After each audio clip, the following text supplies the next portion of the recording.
अच्छा बयान दे सकते हैं। कहते हैं जिस तन लागे ओ तन जाने, क्या जाने पीर पराई।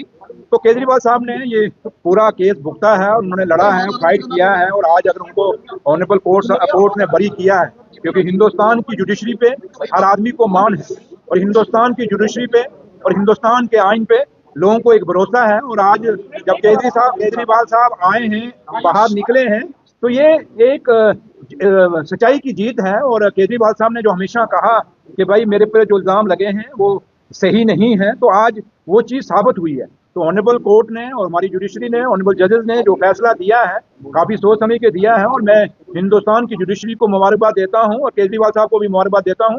और जुडिशरी को इसलिए मुबारकबाद कि उन्होंने इंसाफ किया, और केजरीवाल साहब को इसलिए कि उन्होंने जो एक जंग लड़ी, एक जो लड़ाई लड़ी, उसमें उनकी जीत हुई है। जी,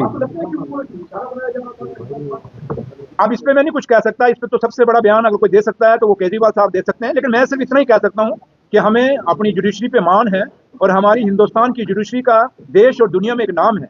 और आज जो जुडिशरी ने फैसला दिया, ऑनरेबल जजेस ने फैसला दिया है, वो बाबा साहब भीमराव अम्बेडकर साहब का जो आइन है उसका सम्मान हुआ है। तो इसलिए आज जो फैसला हुआ है, जो एक भरोसा आपको, हमको, और क्योंकि आप जिनसे मैं बात कर रहा हूं, आप भी एक स्तंभ है इस डेमोक्रेसी के। जुडिशरी अपनी जगह एक स्तंभ है, तो जब स्तंभ जो सही फैसला करते हैं तभी जो डेमोक्रेसी मजबूत रहती है। तो इसलिए हिंदुस्तान की पत्रकार और हिंदुस्तान के जो भी देश को मजबूत करने के लिए स्तंभ हैं, जो 4 स्तंभ हम गिनते हैं, इनका मजबूत होना और इनको अपना सही फैसला देने से हमारी डेमोक्रेसी मजबूत होगी, हमारे लोगों का विश्वास बढ़ेगा। और यही विश्वास, जैसे आज हिंदुस्तान की जुडिशरी पे, हमारे जजेस पे लोगों का एक विश्वास द्वारा एक फख्र से सिर ऊंचा हुआ है, ऐसे हम चाहेंगे कि देश की जो पत्रकार हैं, जो मीडिया हाउसेज हैं देश में, वो भी बड़े फैसले लेंगे, और इस डेमोक्रेसी को मजबूत करने के लिए वो भी अपने, जैसे पहले माजी में वो करते आए हैं, वैसे फैसले करें जिससे लोगों को फायदा होगा, लोगों की सही आवाज जो है देश और दुनिया तक पहुंच सके, ये उम्मीद हम करते हैं। चौधरी साहब, 2 दिन पहले आपके ब्रदर को टारगेट किया गया है, इस तरह की जो रेप हुई है आपके साथ, जो अरविंद केजरीवाल के साथ हुआ, आप ही न्याय पाने का विश्वास रखते हैं? देखिए, जहां तक मेरे ब्रदर का क्या हुआ, कैसे हुआ, क्यों हुआ, ये चीजें मेरे ख्याल आप खुद कहें तो ज्यादा है, क्योंकि आप लोग कोई बाहर से नहीं है। आप मेरी फैमिली को भी जानते हैं, मुझे भी जानते हैं, मेरे भाई को भी जानते हैं। इसलिए आप एजेंसीज का जब नाम आप ले रहे हैं, तो वो अपनी कार्रवाई कर रहे हैं, तो ठीक है, करने दीजिए।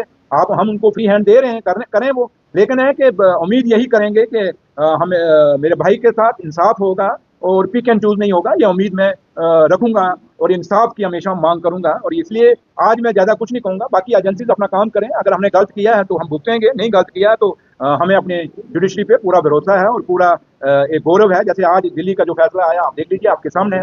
हाँ ठीक है, एक टेम्परेरी पीरियड होता है, हरासमेंट होती है थोड़ी सी, फैमिली को, बच्चों को, और खासकर जो लेडीज घर में होती हैं उनको ज्यादा परेशानी होती है। और जो आप खासकर जो लेडीज पत्रकार हैं, आप समझ सकती हैं कि एक लेडीज के दिल पे क्या बात बीती है। इसलिए थोड़ा सा दुख और अफसोस जरूर है कि जो गुनाह किया ना हो, उस गुनाह के वो इल्जाम लगे, तो थोड़ा दुख जरूर होता है। लेकिन चलिए, मेरी माँ वैष्णो देवी, मेरी माँ बाबे वाली, और मैं जिस धरती से आता हूँ, संत बाबा सुंदर सिंह अली बेग वाले जो ननियाल धरती है, वहाँ उनका स्थान है, और मैं उस धरती से आता हूँ। तो मुझे संतों, महापुरुषों और देवी देवताओं और मेरी माँ वैष्णो देवी पे पूरा भरोसा है। हमारे साथ इंसाफ होगा, और कभी मेरी माँ हमसे गलत नहीं होने देगी। और अगर हमने गलत किया होगा तो सजा खाएंगे, जो नहीं किया होगा तो मेरी माँ खुद इंसाफ करेगी, ये उम्मीद मैं अपनी जुडिशरी से भी रखता हूँ। सर, केजरीवाल ने एक बड़ा बयान दिया और ये कहा है कि अगर बीजेपी को टारगेट किया है कि अगर चुनाव जीतने हैं तो विपक्ष को टारगेट बनाकर उनके नेताओं को अंदर जेल में बंद करके चुनाव नहीं जीते जाने चाहिए, बल्कि डेवलपमेंट, बेरोजगारी, जिसकी आप बात करते हैं कि बेरोजगारी, डेवलपमेंट, इन मुद्दों को निपटाकर और लोगों के दिल जीत कर जो है इलेक्शन जीतने चाहिए और सरकारें बनानी। देखिए, केजरीवाल साहब क्या कहते हैं, क्या नहीं कहते, मैं उनका स्पोक्समैन नहीं हूँ, लेकिन इतना जरूर कहूंगा कि ये बाबा साहब भीमराव अम्बेडकर की बनाई हुई आइन है, उस आइन के नीचे हम चलते हैं। और जिस देश में हम बैठे हैं, मैं फख्र से कहता हूं कि हम भगत सिंह, राजगुरु, सुखदेव जैसे बहुत बड़े क्रांतिकारियों के वारिस हैं हम सब लोग। और इस देश की आज़ादी को पाने के लिए, इस देश की डेमोक्रेसी को पाने के लिए लाखों कुर्बानियां दी गई हैं। और इस आज़ादी को पाने के लिए मेरी माओं ने कितने अपने बच्चे खोए, मेरी बहनों ने अपने सुहाग खोए, मेरी बहनों ने अपने भाई खोए, इस डेमोक्रेसी को पाने के लिए। जिस चेयर पे मैं बैठा हूँ, जिस हाल में मैं बैठा हूँ, जहां आप सब बैठे हैं, ये वक्त 47 से पहले नहीं था। अंग्रेज कभी हमें ऐसे नहीं बैठने देते थे, और हमने वो आज़ादी की लड़ाई हमारे बुजुर्गों ने लड़ी, उनके वारिस हम लोग हैं। तो उम्मीद यही रखते हैं कि देश में मुद्दों पे बात होगी, और मुद्दों पे ही इलेक्शन लड़े जाएंगे। और मुद्दे जो लोगों के जेन्युइन जो काज हैं, या जो आजकल जो हमारी नौजवान पीढ़ी है, जो नौजवान जो इस देश के वारिस हैं, जो आने वाली हमारी नस्ल है, उसके लिए तवज्जो दी जाएगी, क्योंकि हमारी नस्ल को कुछ लोग खराब करना चाहते हैं कि हमारी आज जो आने वाली नस्ल है वो ड्रगिस्ट हो गई है, और आज की नस्ल भी कितनी ड्रगिस्ट हो गई है।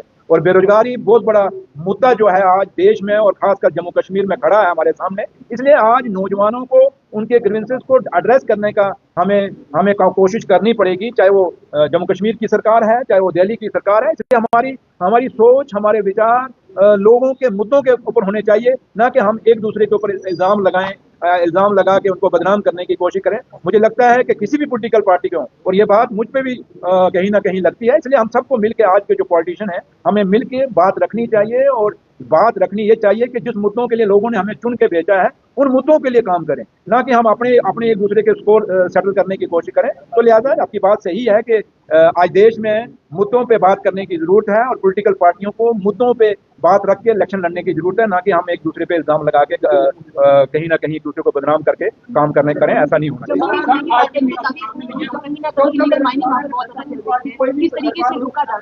देखिए आज सिद्धू साहब आज जो मैंने आपके सामने जो ये माइनिंग डिपार्टमेंट की पूरी एक बहुत बड़ी मीटिंग की, क्योंकि पहले तो 1.5 साल में समझ नहीं सका कि माइनिंग है क्या है।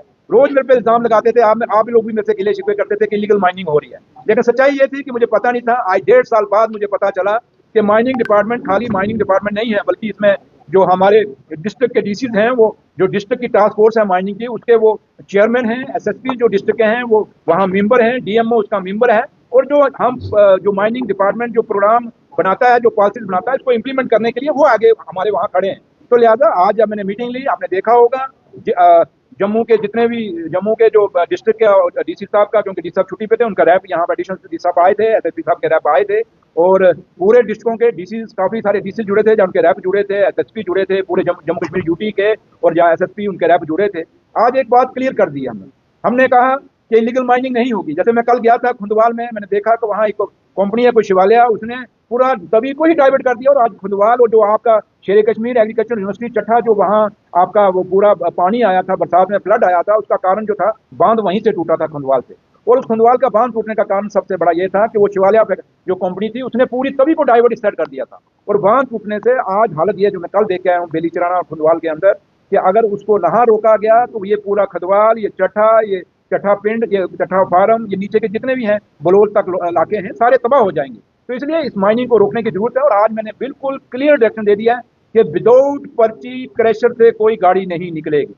जो पर्ची सिस्टम है हमारा, जिसको माइनिंग डिपार्टमेंट कंट्रोल करता है, उस पर्ची के बगैर कोई गाड़ी नहीं निकलेगी क्रैशर से। और दूसरा है कि जितनी भी गाड़ियां हमारी जो माइनिंग में क्रशरों पे जंपर्स हैं, या ये अपना जो रेता बजरी का काम करते हैं माइनिंग का, कोई भी गाड़ी, ये आप भी सुन लीजिए, विदाउट जीपीएस नहीं बाहर निकलेगी। ये भी डायरेक्शन हमने दे दी, क्योंकि नई जो हमने रिफॉर्म्स माइनिंग में लाए जब से मैं मिनिस्टर बना हूँ, ये 2 महीने पहले आपने देखा होगा, हमने बाइसैक एक कंपनी जो है वो उसके हवाले पूरा इसका नेटवर्क ऊपर से हम पूरा चेक करेंगे थ्रू नेटवर्क के, भाई कहाँ सैटेलाइट से हम देखेंगे कहाँ गाड़ी कौन सी है। और दूसरा हमने सीधा जितने भी एमडीएल से, क्योंकि एमडीएल एक ऐसा था जो ये लोगों को डिस्पोजल दिए जाते थे, मिनरल डिस्पोजल दिए जाते थे, जिसके साथ इलीगल माइनिंग, वो आज की डेट में सारे एमडीएल मैंने कैंसिल कर दिया है, मैंने उनको कह दिया है। जितना भी एसटीपी जो शॉर्ट टर्म परमिट थे उनपे बड़ी बड़ी कंपनियों को दिए गए, मैंने कहा उसको भी मैंने सेक्रेटरी साहब, क्योंकि यहाँ उन्होंने ज्वाइन किया, मैंने उनको डायरेक्शन दे दिया है, जितनी भी एसटीपीज हैं उनको रिविजिट करिए, अगर कैंसिल करने की जरूरत है तो कैंसिल करिए। कोई भी कंपनी की गाड़ी, कोई भी क्रैशर की गाड़ी विदाउट जेपीएस नहीं निकलेगी, विदाउट पर्ची माइनिंग पे नहीं निकलेगी। ये आप लोगों को हम आज मैंने वही कहा, ये जो मैंने आपको पर्ची कही ना, जब ये पर्ची इंप्लीमेंट होगी, क्योंकि आज देखिए मैं वही कह रहा हूँ ना कि ये जो पर्ची आज हमने इंप्लीमेंट की है, अब इलीगल माइनिंग नहीं होगी। जब लीगल पर्ची से सब कुछ जाएगा फिर हम कंट्रोल करेंगे उसके बाद। Mining as it is mining department से कोई वो नहीं हुआ, लेकिन ये चीजें आप लोगों ने बड़ी बड़े मेरे नोटिस में लाई। मैंने कहा ना, जैसे आज मीटिंग जो मैंने की, इतनी बड़ी मीटिंग आपके सामने हुई, आपने खुद देखा है कि वर्चुअल मोड कश्मीर पूरे से वर्चुअल मोड पे लोग ऑफिसर सारे जुड़े हुए थे, डीसी एसएसपी जुड़े हुए थे, जम्मू के भी जो आउटर जितने भी डिस्ट्रिक्ट हैं, किश्तवाड़, डोडा, राजौरी, पुंछ से सारे डीसी एसएसपी जुड़े हुए थे।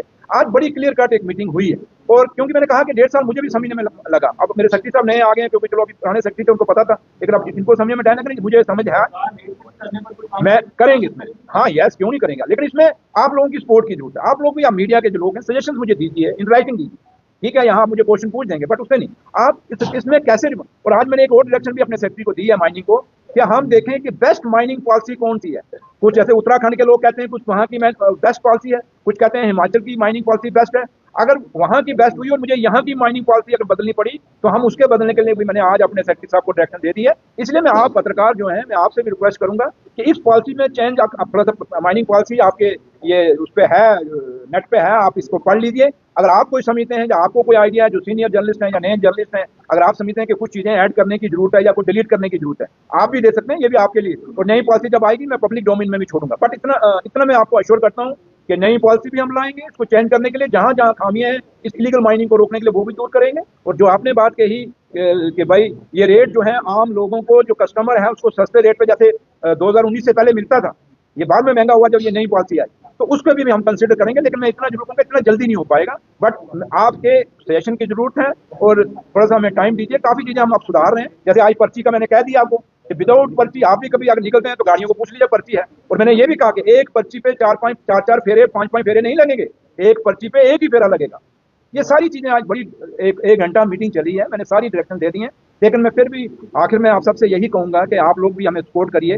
ये इलीगल माइनिंग मेरे कान भी पक गए हैं, लेकिन आप भी थोड़ा सा हम कुछ कई लोग बयान देते हैं, उन बयानों के बजाय थोड़ा सा प्रैक्टिकली आप भी, जैसे तवी है, मैंने उनको कहा तवी को बिल्कुल सील कर दीजिए, कोई इलीगल माइनिंग नहीं होगी। और डिगिंग 1 मीटर है तो 1 मीटर से नीचे कोई नहीं जाएगा।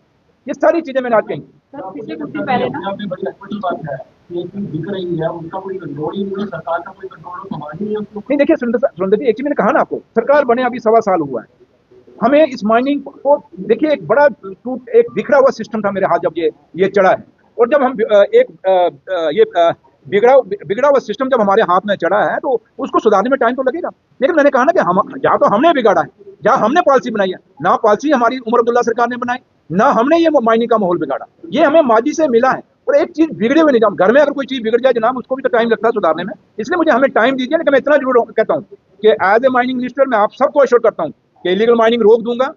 और जो आप कह रहे हैं कि वो लोगों को सस्ता बजरी रेता मिलेंगे, उसके लिए पूरा काम करूंगा। और मेरा वादा रहा आपसे, क्या एक दिन ऐसे ही हम बैठेंगे और आप कहोगे कि सुरेंद्र चौधरी ने करके दिखाया। इसलिए मेरा लीडर और जम्मू कश्मीर के मुख्यमंत्री जनाब उमर अब्दुल्ला साहब की साफ डायरेक्शन है कि इलीगल माइनिंग नहीं होनी चाहिए, लोगों को सस्ता मटेरियल मिलना चाहिए। और सबसे बड़ी बात, आपको पता है कश्मीर में और यहाँ जम्मू में भी कुछ लोग जो थे दिहाड़ी इस चीज पे लगाते थे, एक ट्राली रेता निकालते थे जब बजरी, उनके ऊपर उनका घर चलता था। या कश्मीर के अंदर स्टोन क्वारी थी, सैंड क्वारी थी, ये सारी चीजें नई पॉलिसी में बंद हुई। हमारी कोशिश है कि ये जो गरीब लोग हैं जो स्टोन कैरी करते थे, जो स्टोन जो जिसमें लंगड़ी डंडा भी कश्मीर में से कई लोग मंगवाते थे वो बनता था, या कब्रिस्तान में जो पत्थर लगता वो बनाते थे, ये चीजें भी, सैंड काफी चीजें रोकी गई। इन चीजों को द्वारा उन गरीबों को खोलने के लिए मैंने पूरी कमेटी बनाई हुई है। लेकिन मुझे टाइम लगेगा, लेकिन इतना मैं अश्योर करता हूँ कि जहां जहां मेरे से खामियां होंगी आप मेरे पास आए, मुझे खुद भी दें, इन राइटिंग भी दें। लेकिन आपकी जितने भी आप मीडिया के साथी हैं, मेरे भाई हैं, आप सबसे यही रिक्वेस्ट है कि आप सब मुझे इसमें कॉपरेट करेंगे, उमर अब्दुल्ला सरकार को कॉपरेट करेंगे और इस इलीगल माइनिंग के दाग को मिटाने में आप लोग हमारा सहयोग करेंगे। और जहां जहां खामियां हैं, थोड़ा सा आप भी, ये जो कंपनियां बाहर से आके काम कर रही हैं डेवलपमेंट के नाम पे हमारा सारा रिसोर्सेज बेच रहे हैं, इन पे भी आप कसर रखेंगे, नजर रखेंगे, आप लोग भी रखेंगे, हम भी रखेंगे। ये उम्मीद आपको। Thank you.